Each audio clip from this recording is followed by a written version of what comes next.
From వకుడా silks. నాణ్యత మా ప్రాధాన్యత. మదీనాగూడ, మియాపూర్, హైదరాబాద్ లో త్వరలో శుభారంభం.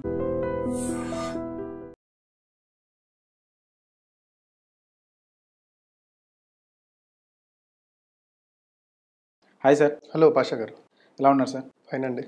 చూసే ఉంటారు 2 రోజులుగా అవును, ఆ ట్విట్టర్ పోల్ ఎంత సంచలనం సృష్టించింది. నిజంగానే కాంగ్రెస్ పార్టీ పైన ప్రజల్లో అంత వ్యతిరేకత వచ్చేసిందంటారా?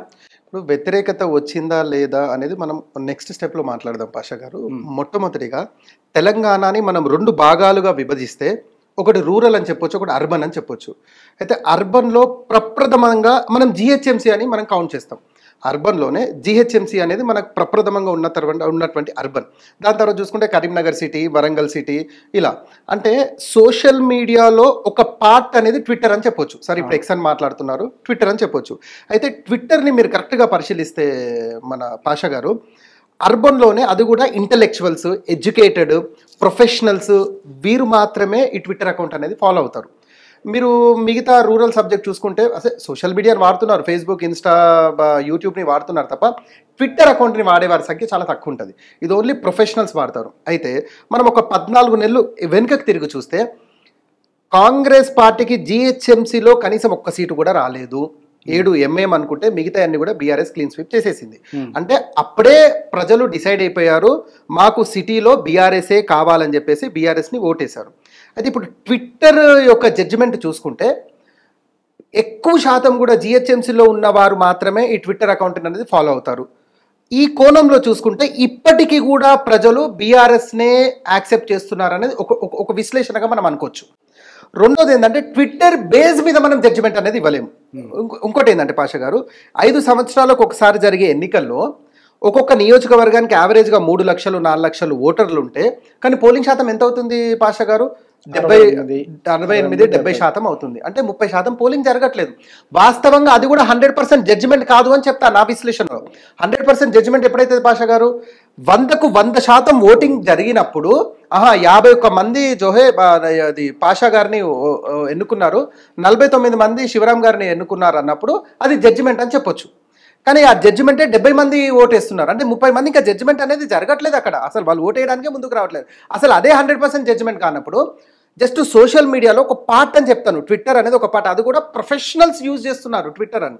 వారు ఏదైతే పోలింగ్ చేశారో, ఇప్పుడు మన ఇంటర్వ్యూ జరుగుతున్న సమయానికి నేను కూడా ఇప్పుడు అది చూశాను, 67% అనేది బీఆర్ఎస్కి అనుకూలంగా ఉంది, 33% కాంగ్రెస్కి అనుకూలంగా ఉన్నటువంటి పోలింగ్ అనేది చెప్పొచ్చు. అంటే ఇప్పుడు కూడా సిటీలో ఎవరైతే ప్రొఫెషనల్స్, ఇంటెలెక్చువల్స్ ఉన్నారో బీఆర్ఎస్ని కోరుకుంటున్నారు అనేది ఒక మెసేజ్ అయితే వెళ్తుంది అనేది మనం చెప్పొచ్చు. మీరు అన్నట్టు సిటీలోనే వాడుంటే, కానీ ఆ పోల్ పెట్టింది ఒక మీడియానో కాదు, లేకపోతే ఒక థర్డ్ పార్టీనో కాదు, ప్రభుత్వం అధికారంలో ఉన్న కాంగ్రెస్ పార్టీ పెట్టింది. మోస్ట్లీ ఏ పార్టీ కార్యకర్తలైనా, లేదంటే పొలిటికల్గా కాస్త ఇంట్రెస్ట్ ఉన్నా, కొంచెం దానిపైన అవగాహన ఉన్నా, ఏ పార్టీకి సంబంధించిన వాళ్ళు ముందు ఆ పార్టీ ట్విట్టర్ హ్యాండిల్ని కానీ సోషల్ మీడియా హ్యాండిల్స్ని కానీ ఫాలో అవుతుంటారు. సో ఇక్కడ తెలంగాణ కాంగ్రెస్కి సంబంధించిన అధికారిక ట్విట్టర్ హ్యాండిల్ కాబట్టి ఎక్కువగా కాంగ్రెస్ సానుభూతి పరులు కావచ్చు, కాంగ్రెస్ కార్యకర్తలు కానీ ఎక్కువ ఉండే అవకాశం ఉంది ఖచ్చితంగా. సిటీ వాళ్ళే ఎక్కువ ట్విట్టర్ వాడుతున్నారు అనేది కొన్ని లెక్కలు చెప్తున్నప్పటికీ, ఆ కాంగ్రెస్ పార్టీ ట్విట్టర్ హ్యాండిల్ని ఫాలో అయ్యే వాళ్ళు ఏ ఏరియాకి సంబంధించిన వాళ్ళు, ఎవరు దాంట్లో ఎక్కువ పాల్గొన్నారనే క్రైటీరియా మాత్రం ఎలాంటి లెక్కలు లేవు.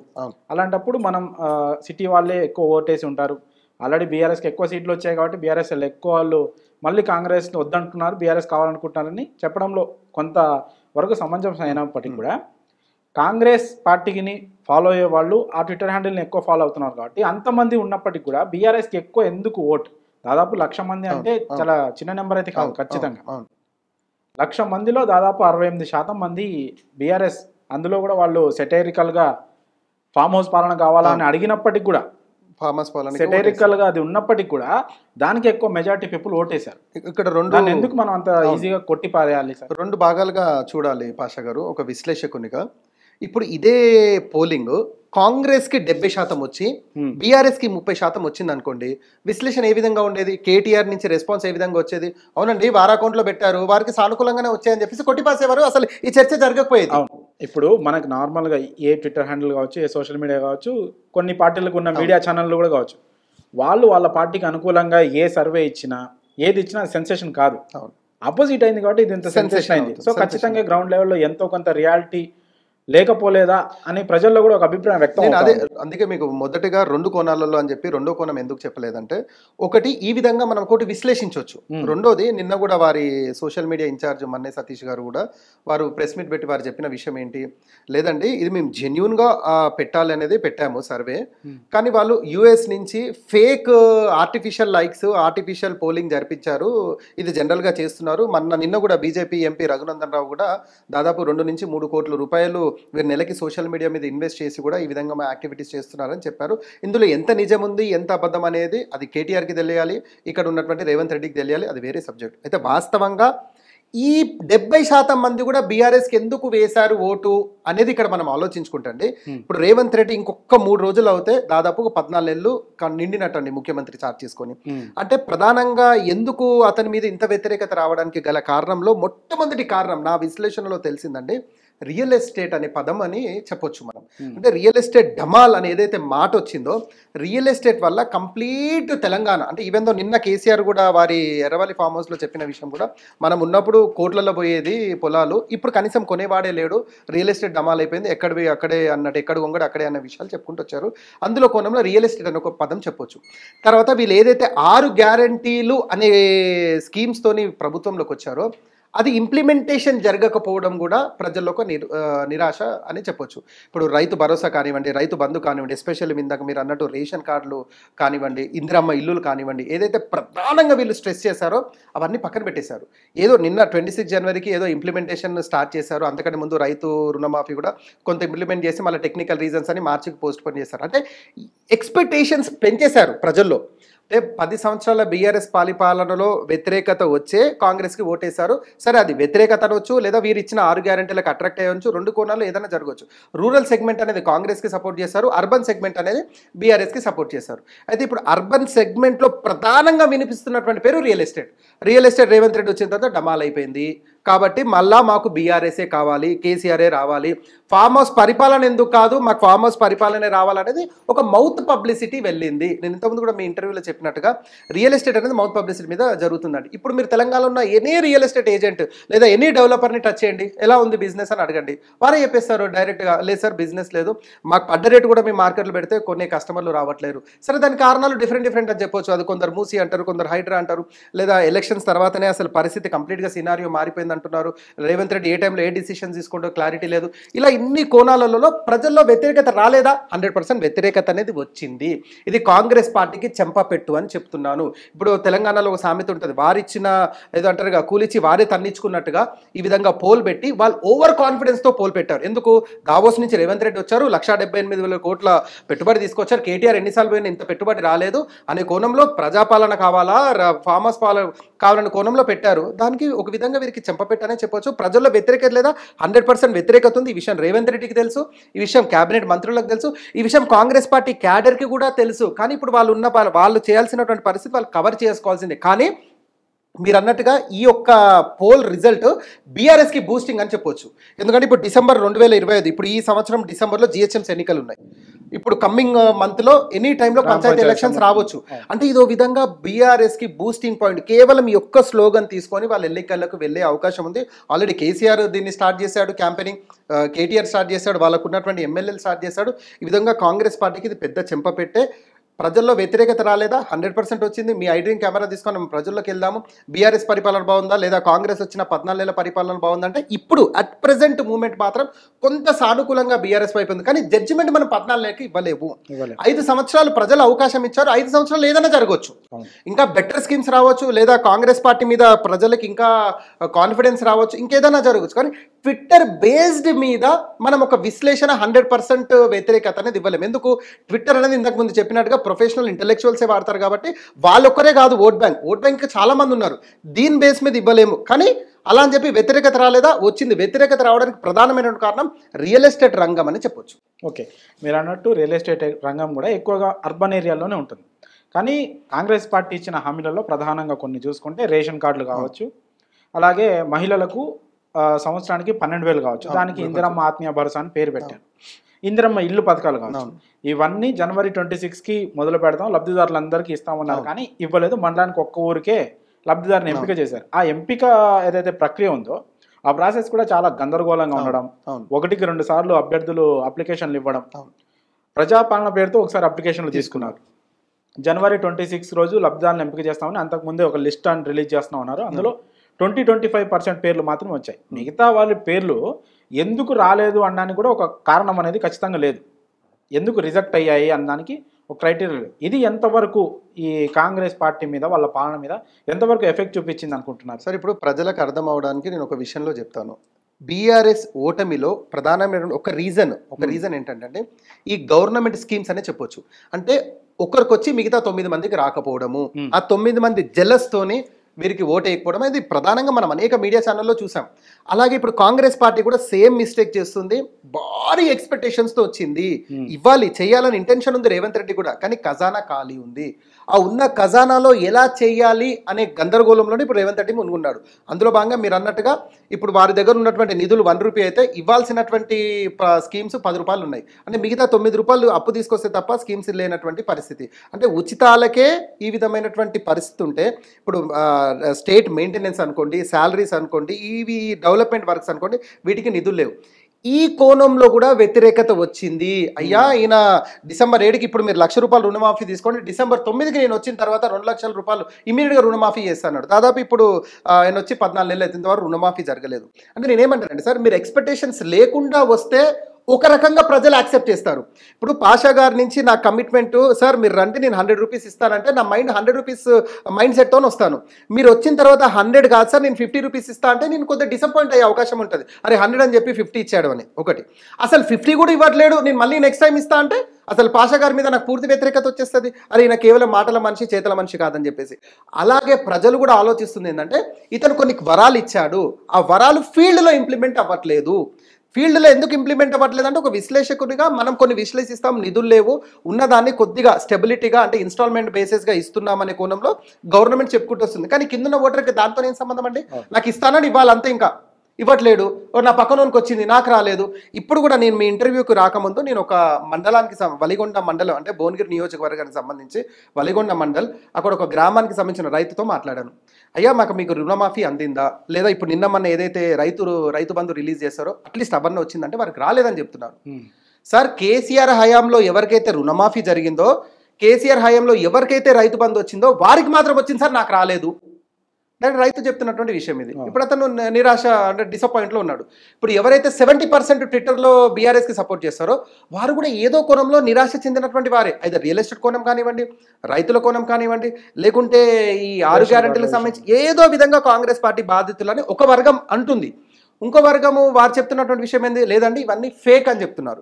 వీళ్ళు యూఎస్ నుండి ఆపరేట్ చేస్తున్నారండి, వాస్తవంగా మేము ఆర్గానిక్గా ఉన్నాం కాబట్టి మాకు 33%, వాళ్ళు ఆర్గానిక్గా లేరు ఆర్టిఫిషియల్ అని చెప్పేసి కాంగ్రెస్ పార్టీ ఒక స్టేట్మెంట్ తీసుకుంటూ వస్తుంది. But what ever it may be, Congress party complete యాజమాన్యానికి అంటే వాళ్ళ అధిష్టానానికి తెలుసు మనం వరాలు ఇచ్చాము, ఆ వరాలు ఫుల్ఫిల్ చేయలేకపోతున్నాం, కారణం నిధులు. బట్ అది ప్రజలకు ఎలా చెప్పాలో అర్థం అవ్వట్లేదు, సతమతంలో కాంగ్రెస్ పార్టీ అయితే ఉంది. ఓకే, ఇప్పుడు వాళ్ళు చెప్తున్నట్టు మేము గ్రౌండ్ లెవెల్లో బాగానే ఉన్నాం, వీళ్ళు ఏదో ఆర్టిఫిషియల్ ఇంటెలిజెన్స్ ఉపయోగించి ఇబ్బంది పెడుతున్నారు సోషల్ మీడియా పరంగా అని అంటున్నారు. లేదు గ్రౌండ్ రియాలిటీ కూడా అదే అని బీఆర్ఎస్ వాళ్ళు చెప్తున్నారు. ఇదంతా ఇప్పుడు జిహెచ్ఎంసీ ఎన్నికల్లో అలాగే గ్రామ పంచాయతీ ఎలక్షన్లో వచ్చే రిజల్ట్ని బట్టి నిజంగానే వ్యతిరేకత ఉందా లేదా అనేది అంచనా వేయచ్చా సార్? సార్ మీరు వాల్యుబుల్ పాయింట్ తీశారు ఇంటర్వ్యూలో. ఒకవేళ ఇప్పుడు కమ్మింగ్ అసలు ఇంకా జిహెచ్ఎంసీ అంటే ఇంకొక 1 year ఉంది అనుకుందాం కొద్దిసేపు, ఈ కమ్మింగ్ పంచాయతీ ఎలక్షన్స్లో గనక బీఆర్ఎస్కి అనుకూలంగా ప్రజలు సపోర్ట్ చేస్తే మీరు రాసి పెట్టుకోండి పాషా గారు, బీఆర్ఎస్కి అసెంబ్లీ గేట్లు ఓపెన్ అయినట్టే. ఇది ఇప్పుడున్న సినారియో చెప్తున్నా. రేపు 4 years తర్వాత సినారియో ఏంటనేది ఇప్పుడు మనం జడ్జ్ చేయలేం. ప్రస్తుత సినారియో మాత్రం గ్రామ పంచాయతీ ఎలక్షన్స్లో బీఆర్ఎస్కి సానుకూలంగా ఉన్నా చాలు. ఇప్పుడు బీఆర్ఎస్ హై ఫీవర్ ఉన్నప్పుడు కాంగ్రెస్కి అసలు కనీసం సీట్స్ కూడా రాలేవు గ్రామ పంచాయతీ ఎన్నికల్లో, ఎక్కడో అక్కడ అలా గెలిచారు. కానీ ఇప్పుడు అట్లీస్ట్ బీఆర్ఎస్కి 50 కాంగ్రెస్కి 50 వచ్చినా ఇది కాంగ్రెస్ ఓటమి అనే చెప్తాను. బీఆర్ఎస్కి 10 వచ్చి కాంగ్రెస్కి 90 వస్తేనే కాంగ్రెస్ విక్టరీ. ఇప్పుడు రేవంత్ రెడ్డి నిన్న అది బహిరంగ సభలో ఏమన్నారండి, మీకు డిసెంబర్లో మిమ్మల్ని కాదన్నారు పబ్లిక్, ఏప్రిల్లో అయితే అసలు మీకు మేలో అయితే మీకు అసలు డిపాజిట్స్ ఇవ్వలేదు, ఇక మీకు రేపు కమింగ్ ఎలక్షన్స్లో కూడా మీకు డిపాజిట్స్ రావనే కోణంలో చెప్పారు. ఇదే గనక జరిగితే కాంగ్రెస్ స్టెబిలిటీగా ఉన్నట్టు, కాంగ్రెస్ అన్న మాట ఏ మాట, వీళ్ళు ట్విట్టర్ అకౌంట్ని బ్యాలెన్స్ చేసి ఆర్టిఫిషియల్ లైక్స్ కొట్టారు, ఆర్టిఫిషియల్ పోలింగ్ చేశారు అనేది ఫుల్ఫిల్ అవుతుంది. కానీ రేపు ఈ కమింగ్ ఎలక్షన్స్లో కనుక బీఆర్ఎస్కి 50% వచ్చినా చాలండి, ఇది ఆర్టిఫిషియల్ కాదు, ప్రజలు నిజంగానే బీఆర్ఎస్ని కోరుకుంటుంది అని చెప్పడంలో ఎలాంటి సందేహం లేదు. రేపు కాంగ్రెస్కి కష్టకాలం అని చెప్పొచ్చు. ఐదర్ జిహెచ్ఎంసీలోనే ఈ కష్టకాలం స్టార్ట్ అవుతుంది. ఓకే, గ్రౌండ్ లెవెల్లో రియాలిటీ కాస్త వేరుగా ఉంటుంది సార్. ఎందుకంటే పంచాయతీ ఎలక్షన్లు పార్టీలకి సంబంధం లేకుండా జరుగుతాయి. ప్రధాన పార్టీల గుర్తుల మీద జరగవు, ఏం జరగవు, అన్అఫీషియల్గా ఉంటుంది. ఆ పార్టీ వాళ్ళు ఈ పార్టీ వాళ్ళు అన్నట్టు ఉంటుంది పోటీ చేసేవాళ్ళు. కానీ గ్రామ స్థాయిలో జరిగే ఎన్నికల్లో ఆ గ్రామంలో ఉన్న పరిస్థితులను బట్టి, అక్కడ పోటీ చేసే నాయకుల్ని బట్టి, వాళ్ళకి ప్రజలతో ఉన్న అనుబంధాన్ని, రిలేషన్ని బట్టి జరుగుతూ ఉంటాయి ఎక్కువగా. పైన అధికారంలో, రాష్ట్ర వ్యాప్తంగా అధికారంలో ఉన్న పార్టీకి కొన్నిసార్లు వ్యతిరేకంగా కూడా ఇలా ఫలితాలు రావచ్చు. ఇప్పుడు ఒకవేళ ఆ పరిస్థితుల కారణంగా కాంగ్రెస్కి ప్రతికూలంగా వచ్చుంటే ఈ పథకాలన్నీ మళ్ళీ అమలయ్యే అవకాశం ఉందా, లేదా ఇలానే పోస్ట్ పోన్ అవుతూ ఉంటాయా? సార్ మీరు అన్నట్టు నరం నేలి నాలుక ఏదైనా మాట్లాడవచ్చు. ఒకవేళ కాంగ్రెస్ కి అనుకూలంగా వస్తే చూడండి, ఈ ట్విట్టర్ లో మొన్నటి వరకు వీళ్ళు చేసింది కూడా ఫేక్ అని చెప్పేసి వాళ్ళకు స్లోగన్తో వెళ్తారు, ప్రజలు ఇంకా మాకే సపోర్ట్ చేస్తున్నారనే కోణంలో కాంగ్రెస్ వెళ్తుంది. ఒకవేళ టీఆర్ఎస్ కి మీరు అన్నట్టుగా ఏదైనా అనుకూలంగా ఉంటే అప్పుడు వీళ్ళు ఏం చెప్తారు, మాకు ఇంకా 3 సంవత్సరాల సమయం ఉంది, వీళ్ళు అంత ఈజీగా తీసుకోరు కదా, 3 years అయితే, ఇంకా 3-4 years అయితే టైం ఉంది కదా, 3-4 yearsలో ఇంకా మేము బెటర్గా ప్రజల ముందుకు వెళ్తాము, ఇంకా మేము మా తప్పులు ఏమున్నాయో మేము సరిదిద్దుకుంటాము అనే కోణంలో కాంగ్రెస్ పార్టీ వెళ్తుంది. నాలుగో విషయం ఏంటంటే, ఒకవేళ బీఆర్ఎస్కే అనుకూలంగా ఓట్లు వేసినా కూడా ఈ ఏదైతే స్కీమ్స్ ఉన్నాయో స్కీమ్స్ అయితే యాజ్ టీజ్గా ఇంప్లిమెంట్ చేయాల్సిందే. చూసారా, బీఆర్ఎస్కి అనుకూలంగా ఉంది కాబట్టి కాంగ్రెస్ పార్టీ స్కీమ్స్ ఇంప్లిమెంట్ చేయట్లేదని చెప్పి బీఆర్ఎస్ వాళ్ళు మళ్ళీ దుమ్మెత్తి పోస్తారు. ఆ విషయం క్లారిటీగా రేవంత్ రెడ్డికి ఉన్నారు. కానీ మీరు ఒక మంచి లాజిక్ క్వశ్చన్ అడిగారు. ఎమ్మెల్యే ఎలక్షన్స్ ప్రజలు ఒకలాగా ట్రీట్ చేస్తారు, మీరు అన్నట్టు గ్రామ పంచాయతీ ఎలక్షన్స్ ఒక పద్ధతిగా ఉంటుంది. But what ever it may be, ప్రభుత్వం ఉన్న పార్టీ ఏదైతే ఉందో ఆ పార్టీని కాదనుకొని వేరే పార్టీకి ఓట్లు పడ్డాయంటే వీళ్ళు ఏఐసిసికి కూడా ఒక రిప్లై అయితే ఇచ్చుకోవాలి కదా. మనం ప్రభుత్వంలో ఉన్నాము, మనము రుణమాఫీ చేసాము, మనం రైతు బంధు ఇస్తున్నాము, మనం అనేక కార్యక్రమాలు చేస్తున్నాము, ప్రజలు మనకెందుకు సపోర్ట్ చేయట్లేరు, ఎక్కడ లోపం ఉంది అనే విశ్లేషణ అయితే ఇచ్చుకోవాలి కదా. సరే, మైకు ముందు మీరు ప్రజలకు వేరేలా చెప్పుకుంటున్నారేమో, కానీ మీరు మల్లికార్జున్ ఖార్గేకో, రాహుల్ గాంధీకో, ప్రియాంక గాంధీకో, సోనియా గాంధీకో ఎక్స్ప్లెనేషన్ అయితే ఇవ్వాలి కదా. ఆ ఎక్స్ప్లెనేషన్ అయితే మీ మనస్సాక్షికి మీరేమి ఇచ్చుకుంటున్నారో అక్కడేమైతే ఎక్స్ప్లెనేషన్ అదే ఇవ్వాల్సి ఉంటుంది కదా. నేనేమంటానంటే వ్యతిరేకత లేదు అని అనట్లేను, వ్యతిరేకత 100% ఉన్నది. నేను ఒక రైతుతో మాట్లాడాను ఈ ఇంటర్వ్యూకి వచ్చే ముందు ఒక రియల్ ఎస్టేట్ డెవలపర్, ఒక రియల్ ఎస్టేట్ ఏజెంట్తో మాట్లాడాను, వివిధ కమ్యూనిటీ వాళ్ళతో కూడా మాట్లాడాను. ఏంటి సినారియో ఏంటంటే, లేదు సార్ కొంతవరకు కేసీఆర్ ఉంటేనే బాగుండు అనిపిస్తుంది, వాట్ ఎవర్ ఇట్ మే, మంచో చెడో ఓ వారం రోజులు ఒక ప్రెస్ మీట్ పెట్టో, హల్చల్ చేసో, ఏదో డెవలప్మెంట్ యాక్టివిటీసో ఏదో కొద్దిగా హల్చల్ అనేది జరుగుతుండే, ఇప్పుడు హల్చల్ అనేది తగ్గిపోయింది. ఇప్పుడు రేవంత్ రెడ్డి ప్రధానంగా పీసీసీ అధ్యక్షుడు ఉన్నప్పుడు చేసిన కామెంట్స్ ఏంటి పాషా గారు, ఫామ్ హౌస్ పరిపాలన, ఫామ్ హౌసే అన్నాడు.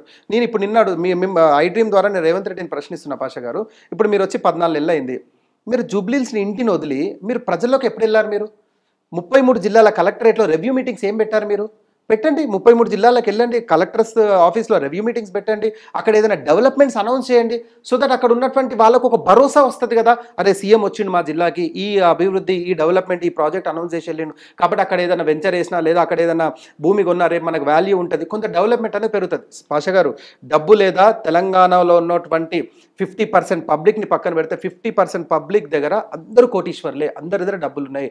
కండిషన్ ఏంటంటే రొటేషన్ జరగట్లేదు, ఎక్కడ డబ్బు అక్కడ బ్లాక్ అయిపోయింది పాషా గారు, రొటేషన్ ఆగిపోయింది. రొటేషన్ ఎక్కడ జరుగుతుంది తెలుసా పాషా గారు, 70% రియల్ ఎస్టేట్ ఇండస్ట్రీలోనే రొటేషన్ జరుగుతుంది. అయితే భూమి కొన్నా, భూమి అమ్మినా, లేదా మీరు ఏదైనా కన్స్ట్రక్షన్ చేసినా ఈ కోణంలోనే రొటేషన్, డబ్బు అనేది రొటేట్ అవుతుంది. రొటేట్ అవ్వట్లేదు, పరిస్థితులు అప్పట్లాగా లేవు. ఇంకా వేచి చూద్దాం కమ్మింగ్ డిసిషన్స్ ఏంది. నాకు తెలిసి ఇప్పుడు 1-2 months నుంచి హైడ్రా కొద్దిగా చల్లబడ్డ తర్వాత రంగనాథ్ క్లియర్గా ఒక ప్రెస్ రిలీజ్ ఇచ్చి, లేదమ్మా నేను ఎఫ్టీఎల్ అండ్ బఫర్కి మాత్రమే నేను ప్రయారిటీ ఇస్తున్నాను, ఇల్లీగల్ కన్స్ట్రక్షన్ జోన్కి వెళ్ళట్లేను అనే కోణంలో ప్రజలు కొంత వెసులుబాటు ఇచ్చాడు. రియల్గా ఇల్లీగల్ కన్స్ట్రక్షన్ డెమాలిష్ చేయాలంటే ఓల్ సిటీ స్మాష్ అయిపోతుంది, అలా 2 డౌటే లేదు. అంటే కొంత తప్పుడు నిర్ణయాలు ఉన్నప్పటికీ కూడా కాంగ్రెస్ పార్టీ కొంత ముందుకు వెళ్తుంది. కండిషన్ ఏంటంటే రూరల్ని పెట్టుకొని వెళ్ళింది వాళ్ళు.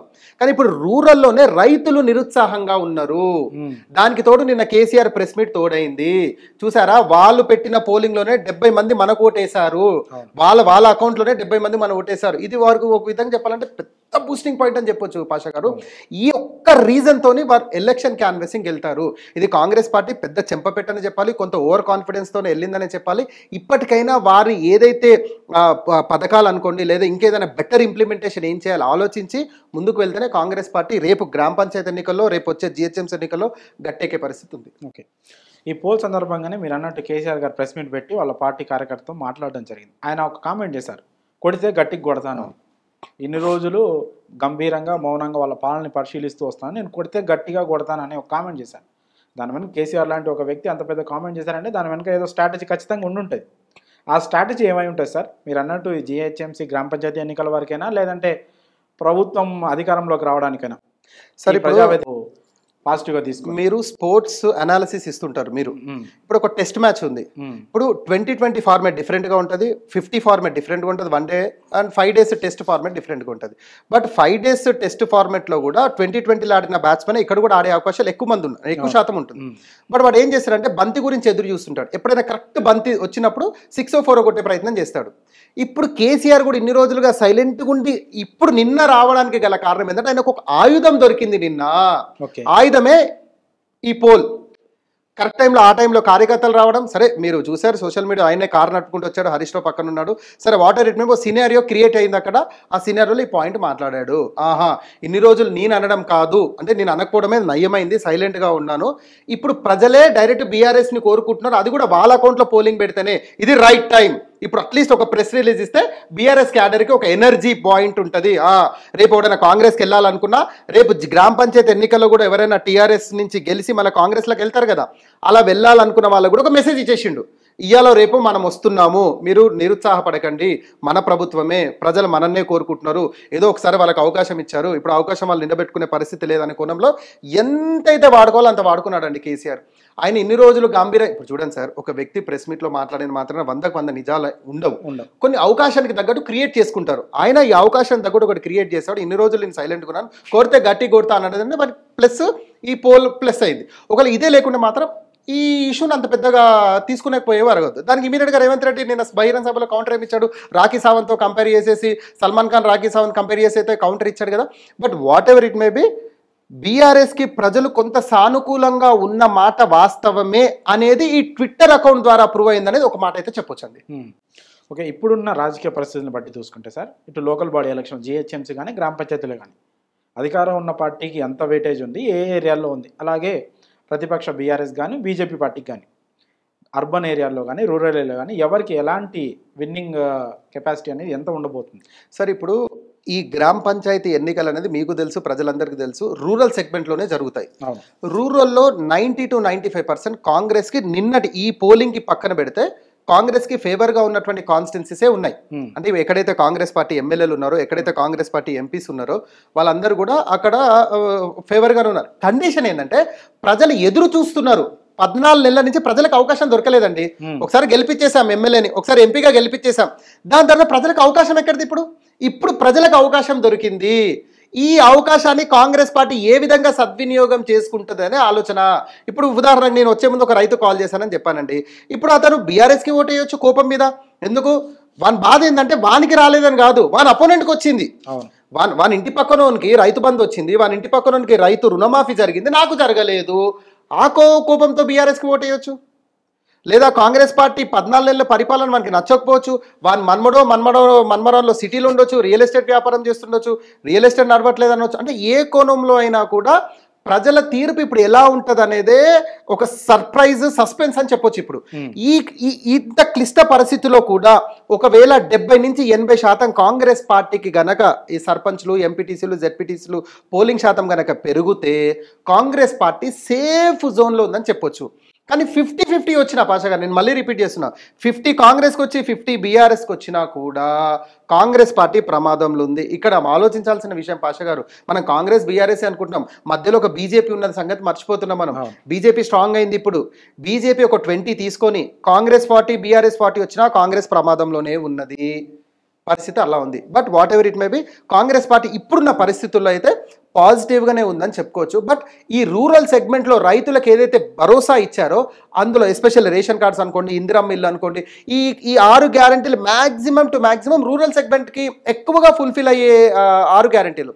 మరి వాళ్ళకి ఫుల్ఫిల్ కాలేదు కాబట్టి ఏమైనా వ్యతిరేకత చూపిస్తారా, లేదా రేవంత్ రెడ్డి తెలివైన వాడే అందుకే ముందుగానే ఏం చేశాడు, 26 జనవరి తర్వాత ఈ స్కీమ్స్ అనేది స్టార్ట్ చేశాడు. ఇప్పుడు ఎమ్మెల్సీ ఎన్నికలు కూడా వస్తున్నాయి, టీచర్ ఎమ్మెల్సీ, ఆ కోడ్ కూడా డిస్టర్బెన్స్ అవ్వద్దని చెప్పేసి ఇది ఇమీడియట్గా అంటే నిరంతర ప్రక్రియ కింద ఈ ప్రాజెక్ట్ అనేది స్టార్ట్ చేశాడు. ఒకవేళ ఇందులో అందరికీ ఫుల్ఫిల్ అయిపోయాయి అప్పుడు ఇది ఇప్పుడు ఎస్సీ అండి, స్టేట్ ఎలక్షన్ కమిషన్ నిర్వహిస్తుంది గ్రామ పంచాయతీ ఎలక్షన్. రేవంత్ రెడ్డి ఎలా చెప్తే అలా వినాల్సిందే వాళ్ళు, చీఫ్ మినిస్టర్. సిఈసీ అంటే అది వేరే విషయము. కాబట్టి అన్ని ఫుల్ఫిల్ అయిపోయిన తర్వాత రిపోర్ట్ వచ్చిన తర్వాతనే రేవంత్ రెడ్డి ఎన్నికలకు వెళ్తుండొచ్చు. ఇప్పుడు ఆల్రెడీ స్పెషల్ ఆఫీసర్స్ పరిపాలన పెట్టారు కదా, మున్సిపాలిటీ చైర్మన్లు మేయర్లు వెళ్ళిపోయాయి కదా, అందరు స్పెషల్ ఆఫీసర్స్ వచ్చారు. ఇంకో నెల నడిపిస్తాడు, అంత ఫుల్ఫిల్ అయితేనే పెట్టవచ్చు. But what ever it may be, ఇంత పెట్టిన తర్వాత కూడా ఒకవేళ కాంగ్రెస్ కి వ్యతిరేకత వస్తే మాత్రం కాంగ్రెస్ కి కష్టకాలం అని చెప్పొచ్చు. ఆ కష్టకాలాన్ని ఒకళ్ళు దాటాలంటే సీఎం రేవంత్ రెడ్డి ఎలాంటి స్ట్రాటజీస్ ఉపయోగించాలంటారు, తీసుకోవాల్సిన చర్యలు ఏంటి ముఖ్యంగా? సార్, ఇంతకుముందు నేను రిపీట్ చేసినట్టుగానే మళ్ళీ చెప్తున్నా, రేవంత్ రెడ్డి గారికి అపీల్ చేస్తున్నా నేను, అయ్యా మీరు జూబ్లీ హిల్స్ ఇల్లు వదలండి, మీరు జిల్లాల పర్యటన చెయ్యండి, మంత్రులందరూ జిల్లాల పర్యటన చేయాల్సిందే, మీరు ఒక మేనిఫెస్టో రిలీజ్ చేయండి. నల్గొండ జిల్లాకి మీరు ఏం చేయాలనుకుంటున్నాము, వరంగల్ జిల్లాకి ఏం చేయాలనుకుంటున్నాం, ఉమ్మడి జిల్లాల వరంగల్ చెప్తున్నా నేను, అలా కరీంనగర్ ఏం చేయాలి, ఖమ్మం ఏం చేయాలి, ఎక్కడెక్కడ ఏం డెవలప్మెంట్ యాక్టివిటీస్ ఏంటి అంటే ప్రజలకు ఒక భరోసా ఇవ్వండి, ఎస్పెషల్ రియల్టర్స్కి ఒక భరోసా ఇవ్వండి, రైతులకు ఒక భరోసా ఇవ్వండి, భూమి కొన్న ఇన్వెస్టర్స్కి ఒక భరోసా. నెరవేర్చట్లేదు కదా సార్, మళ్ళీ కొత్తగా మేము ఇచ్చిన హామీలు అనేది ఎలక్షన్స్ కి బిఫోర్ ఇచ్చారు. అంటే అప్పుడు ఆయన ఒక పార్టీ ప్రెసిడెంట్ గా హామీలు ఇచ్చాడు, ఇప్పుడు రాష్ట్రానికి ముఖ్యమంత్రి. అంటే ఇప్పుడు అట్లీస్ట్ ప్రాజెక్ట్స్ అనౌన్స్ చేయొచ్చు. ఇప్పుడు ఏదో దావోస్కి వెళ్ళి 1,78,000 కోట్లు తీసుకొచ్చారు కదండి, ఇప్పుడు అంటే మా స్టేట్ లో ఇన్వెస్ట్ చేయమనే కదా అమౌంట్ అంతా కూడా. కాబట్టి దాన్ని ఎట్లా డివైడ్ చేస్తారో చేయండి, నల్గొండ కొంత డివైడ్ చేయండి, కరీంనగర్ డివైడ్ చేయండి, ఖమ్మం డివైడ్ చేయండి, what ever it may be. ఇప్పుడు నేను ఉన్నానండి, నల్గొండలో 10 ఎకరాలు భూమి కొన్నాను, అయ్యో ఎందుకు కొన్నానని బాధపడుతున్నా, నాకు భరోసా ఇవ్వండి, అయ్యో నల్గొండలో పలానా దగ్గర ఒక ప్రాజెక్ట్ కడుతున్నాము, నాకు కొంత సంతోషము, అయ్యో నేను కొన్న భూమి నుంచి ఒక 5 కిలోమీటర్లో ప్రాజెక్ట్ వస్తుంది, లేదా అక్కడ ఏదో డెవలప్మెంట్ యాక్టివిటీ జరుగుతుంది, లేదా అక్కడ పెద్ద రోడ్ వస్తుంది, సో దాన్ని నాకు సాటిస్ఫాక్షన్. అలాగే రియల్టర్స్కి ఒక భరోసా ఇస్తే తప్ప ఈ గ్రామ పంచాయతీ ఎలక్షన్లో ముందుకెళ్లే పరిస్థితి లేదు. But what ever it may be, నిధులతో కూడుకున్నటువంటి పని పాషా గారు ఇక్కడ ఆయన దగ్గర ఉన్న ఫండ్ రూపాయి పథకాలన్నీ ఇప్పుడు వరంగల్లోనే బహిరంగ సభలో చెప్పిన మాట ఏంది, తెలంగాణ సగటు ఇన్కమ్ 18,500 కోట్లు అండి, అందులో కేవలం నాకు మిగిలితే 4,000 కోట్లే, అది అన్ని పోన్ మిగులుతున్నాయి, అది నాకు మెయింటెనెన్స్కే సరిపోతుంది అంటున్నారు. ఇప్పుడు ఏం చేయాలన్నా రేవంత్ రెడ్డి గారు అంటే ఏ ప్రాజెక్ట్ ఫుల్ఫిల్ చేయాలన్నా, లేదా ఏ పథకాన్ని ఫుల్ఫిల్ చేయాలన్నా డబ్బుతో కూడుకున్నటువంటి పని, అప్పు తీసుకొస్తే తప్ప ముందుకెళ్ళేటువంటి పరిస్థితి. ఎందుకు ఆయన రూపాయి అప్పు తీసుకొస్తే ఈయన దానికి 10 రూపాయలు యాడ్ చేసి వచ్చి ఇంకా నేను ఆయన రూపాయి ఇస్తానంటే నేను 10 రూపాయలు ఇస్తాను కుర్చీలో కూర్చున్నాడు. ప్రజలు అడిగారా అండి, మీరు అడిగారా ఆర్టీసీలో ఉచితం ఇవ్వమని? నేను అడిగానా? లేదా నా మహిళా 200 యూనిట్లు కరెంట్ నేను అడిగానా? అంటే మీరు మీ కుర్చీలో కూర్చోడానికి అడిగారు, ఇప్పుడు ఇబ్బంది పడ్డారు. మన ప్రీవియస్ ఇంటర్వ్యూలో కూడా మల్లికార్జున ఖర్గే ప్రస్తావన తీసాం మనం, మీరు మధ్యప్రదేశ్లో జార్ఖండ్లో ఇలాంటి పథకాలు ఇక్కడ ఆల్రెడీ ఇచ్చి మనం సఫర్ అవుతున్నాం విషయం రేవంత్ రెడ్డికి తెలుసు. ఇప్పుడు ఇచ్చినవి ఎలా ఫుల్ఫిల్ చేయాలనేదే ఆయన మీద ఉన్నటువంటి responsibility. But what ever it may be, ఇప్పటికైనా ప్రెస్ మీట్లు రెగ్యులర్గా పెడుతూ పబ్లిక్లోకి రెగ్యులర్గా వెళ్తూ నేనున్నాను అనే భరోసా ముఖ్యమంత్రి దగ్గర నుంచి కింది స్థాయి కార్యకర్త వరకు ప్రజలకు ఇవ్వాల్సిన అవసరం ఉన్నది. లేదు అంటే ఆ యొక్క గ్యాప్ని బీఆర్ఎస్ లేదా బీజేపీ క్యాష్ చేసుకునే ప్రమాదం ఉన్నది. ఓకే, ఇప్పుడున్న పరిస్థితి ఇట్లానే కొనసాగితే కేంద్రంలో ఉన్న అధికారంలో ఉన్న party one nation one election పేరుతో 2021లోనే దేశవ్యాప్తంగా అన్ని రాష్ట్రాలకి ఎలక్షన్లు తెచ్చే పరిస్థితి ఉంటే, ఇదే పరిస్థితి కొనసాగితే రాష్ట్రంలో మళ్ళొకసారి కేసీఆర్ ముఖ్యమంత్రి అయ్యే పరిస్థితి స్పష్టంగా కనిపిస్తుంది అంటారా? సార్, ఒకవేళ జమిలీ ఎన్నికలు జరిగితే ఇప్పుడు ఆల్రెడీ మన పార్లమెంట్ వీళ్ళు కూడా కమిటీ వేసి లేటెస్ట్ కూడా మొన్న కూడా జాయింట్ పార్లమెంటరీ కమిటీ రిపోర్ట్ ఇచ్చారు. నేను అనుకోవడం సార్, నా విశ్లేషణ 2027లో ఇది ఇంప్లిమెంట్ చేయాలని చూస్తున్నారు జమిలీ ఎన్నికలు. ఒకవేళ జమిలీ ఎన్నికల పరిస్థితి వస్తే తెలంగాణలో ఎన్నికలు జరుగుతాయి, అన్ని రాష్ట్రాలు జరుగుతాయి, తెలంగాణ కూడా జరుగుతుంది.